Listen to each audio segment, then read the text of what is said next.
Hi, vinyl community. I'm back to do a recent vinyl finds. It's been a month since I did one, so I mean, it's time. I've been gathering a lot of records. I've been to Malmö a couple of weeks ago, or maybe 3-4 weeks ago. Got some fantastic stuff there. Went to Stockholm last weekend, met up with Anders, the great dig, and we went to Neil Young in concert. We also saw Richard Thompson and a small jazz concert. That was great. And I also met a VC member called Jens. He's not making videos, but he's a member. He's commenting. That was just fantastic, awesome, really fun. We saw Neil together. So yeah, I've been buying records. I also got a huge bunch or lot of records from an old guy who died. 600 records approximately. Half of them were classical music and half of them is jazz. I went through everything of the classical, and I've kept some to sell. I'm not collecting classical music, so a pretty good bunch of records that I'm gonna sell. Some of them have gone for some money, so that's good. And the jazz I went through with Anders. He helped me out sorting out the stuff that is interesting. I mean, I haven't got the room for 300 jazz records, different compilations, stuff like that. So we just went through them, and I've kept maybe 100 or something like that to listen to and see if they are going to make the cut. Some of them you were gonna see here is from that pile. So yeah, that's what I've been doing. I'm not gonna edit this. I'm just gonna go, all the way through. Playing in the background, first of all, this is from that lot. Steve Dobrogos, something like that. Dobrogos something, and Berit Andersson, Scary Bright, 1978. 84, sorry, on Dragoon Records, a Swedish label. This is, yeah, like poppier jazz and a little bit of fusion maybe at times, but yeah, if you can hear a little bit of it in the background. I like this. This is really cool. The drumming is excellent. Piano and bass, awesome. So, I mean, I have a little bit problem with her voice. I don't think she's that good, but this is the first time listening to it. Yeah, Alex Riel, something like that on drums. Danish drummer. Really cool. I mean, check it out if you're interested.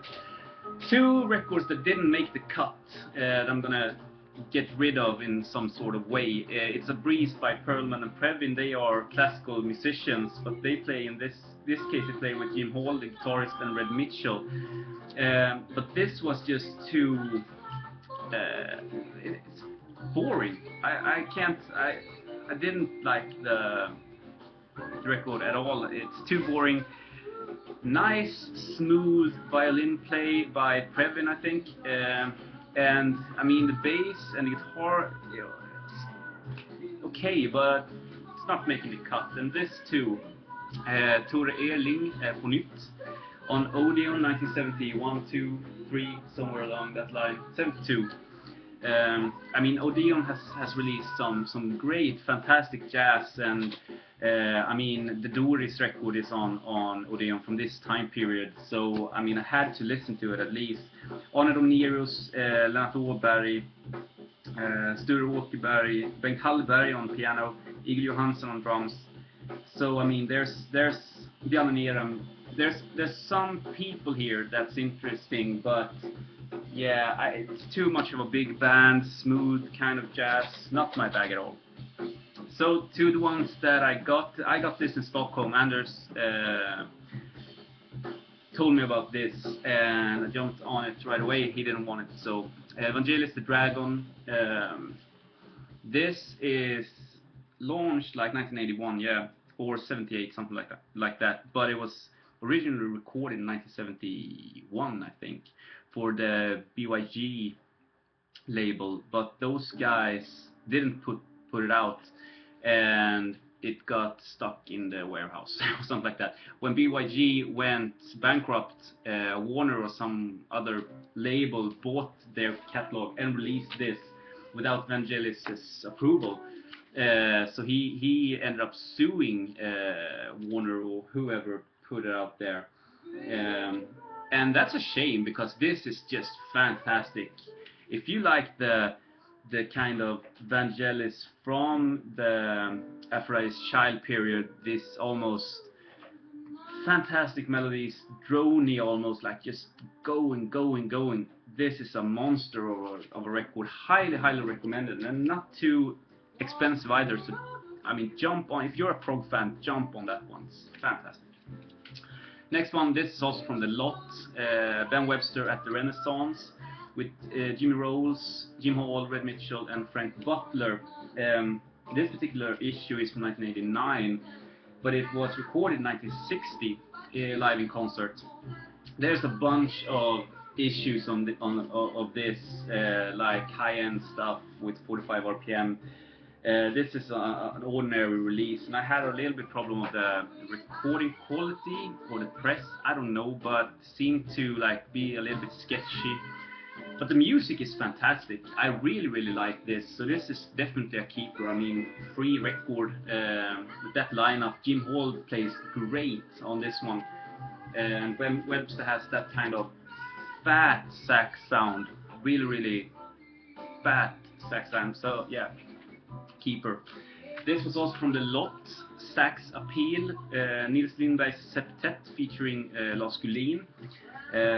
Came with a different cover originally, 1960. This is released in the 70s, I think, like a reissue. With this cover, I've seen it and I've been interested in it, but I never found it for a good price. And now, I mean, 0 kroners. Yeah, definitely a keeper. I got myself a copy of Alan Holdsworth's IOU, first US press of this, his first solo effort, officially at least. I think the story is he released Red Velvet Darkness, I can't remember the title of it, on CTI almost 10 years before this. And CTI put it out there without his approval, and he wasn't fond of that record. I think that's a good record. This, yeah, as good maybe. It's not a masterpiece in my opinion, but it's interesting, and his guitar playing is good. So, but I have to listen to that once more before I really judge it. I bought that in Malmö, got it for a great price. There were a Japanese press also, twice the amount of money, like twice as expensive, or cheap, I don't know. But I jumped on the original US. I don't know if I did. It wasn't with the OB strip and lacked and a little bit worse condition than the US press. So okay. Anders showed this, I think, maybe someone else. Don Cherry's Modern Art 1977 in Stockholm, with Jojo Wadenius on guitar. Really good. Parts of it really good. It's a little bit too spiritual and it's not moving. I like the jazz when it's moving and has a little bit more energy. So when Don Cherry are doing these kind of almost, yeah, but slower parts, slower records, more spiritual, I like to just wander off with my mind. So but cool one, released on Mellotron Records this year.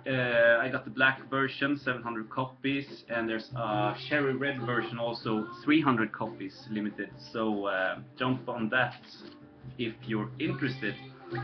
Also Malmö find for a great price, Titanic, the Norwegian heavy rock prog group Titanic. Their self-titled record from beginning of the 70s, I think, 72, 3, something like that. Yeah, sorry. French press, at least. Yeah, this is not too good. I mean, Titanic is a fun band to collect or have in the collection because it's Norwegian like prog, but you don't see too much heavy rock and prog from Norway in this time period, but or any time period. But the music is just so. I mean, maybe a 2 out of 5. A 5 out of 5 is this one. Roy Harper's Stormcock. Yeah, Stormcock. I've wanted this for as long as I've been in the VC. I mean, Tony Fartboy showed this and raved about it, and I listened to it digitally, and I was just blown away. And I've been looking for Roy Harper records since, but they are almost always expensive here in Sweden, at least. And I've bid on this on both eBay and Swedish eBay. Almost always lost. Went for like $140 on Swedish eBay. This is a bootleg copy of this. Pretty new, I think, being bootlegged. But the music quality is really good. It's not that kind of roomy feel to the music, but I mean, the guitar is distinct, detail. You can really hear that, and his voice is also coming out pretty good. A little bit too much S on the sound of his voice, being like, I don't know if they took the source of the presses, like the CD or something like that. But I have the music on vinyl now. If I find original, I'm gonna buy that if it's the right price, and I'm hoping that they are re-releasing that pretty soon. I talked with Bostonian Reggie about that, and he was also like, why aren't they re-releasing that record? Everyone wants that. So another record I've wanted for a while is Piper at the Gates of Dawn by Pink Floyd, sorry. And I never find it for a good price. I always find the Fame kind of version, late 70s, early 80s kind of repress. And I've seen this a lot of times, but always too pricey to buy like a compilation record. So the price was right this time. This is a nice pair where you get the first two Pink Floyd records in one, like a twofer. And I'm not a huge fan of compilation records. This is 2 records for the price of one kind of deal, with their own cover and all, but I'm still looking for a nice copy of Piper at the Gates of Dawn. This is a second German press of this also, but the price was right. Sounds pretty good, and now I have the music on vinyl at least, so I'm still on the hunt. This was a $1 find. A buddy of mine said you have to get this, or at least try it out on Elektra. This is Gary Hogan and Bill Lamb of Portland. Singer-songwriter kind of deal, 1972-3, somewhere along that line. Sounds like everything else of the singer-songwriter genre from this time period, as good as anything else. So if you find it for $1, check it out if you're interested. You might like it. Next one, also Malmö. I was so glad I found this for a great price. This is original first Swedish press of Meshuggah's first record, Contradictions Collapse, in super condition, with original in the sleeve and even the like commercial sheet or whatever you want to call that. I mean, I got this for like 100 kronor, somewhere like 100-120 kronor. It's like 12-15 bucks. In that condition, they just got it out in the store, so I was probably the first one to just see it and grab it. Yeah, I like this record. It's not as good as the other Meshuggah records, but it's as good as anything else released in that time period, I think. And you have that kind of Meshuggah sound to it. You know, they are brewing something, and then they released Destroy, Erase, Improve just 2 years after this, I think, nailing their sound. Excuse me.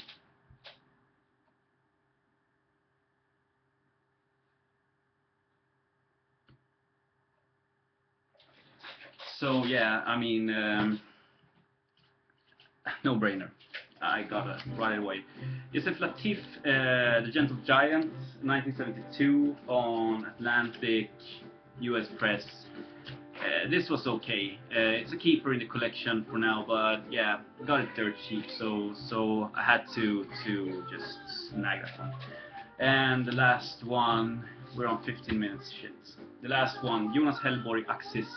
I get every Jonas Hellborg record I can find for a good price. I just think he's fantastic. A fantastic bass player, interesting, moving in different directions in genres. Jonas were in the later incarnation of Mahavishnu Orchestra, and that says pretty much it. I mean, he wants to play good. He wants to push the boundaries of the bass. Yeah, I think it's really interesting. I've never heard a bad Jonas Hellborg record. So yeah, and this was from I think it's a Swedish press at least. I mean, this is the vinyl community. You have to talk about the press, not only the music, right? I have no idea what yeah, no idea what this is from. Sorry. Yeah, check it out. Use Google. So that's it. I have probably 20 or 25 records that I've already listened to that I want to show you. But I'm going to wait a little bit till I have the time. And I have maybe 100 records that I'm going to clean and listen to. And there's genres all over the place, some rare stuff. It's going to be great. So until next time, have a great day or evening, and I see you soon. Bye.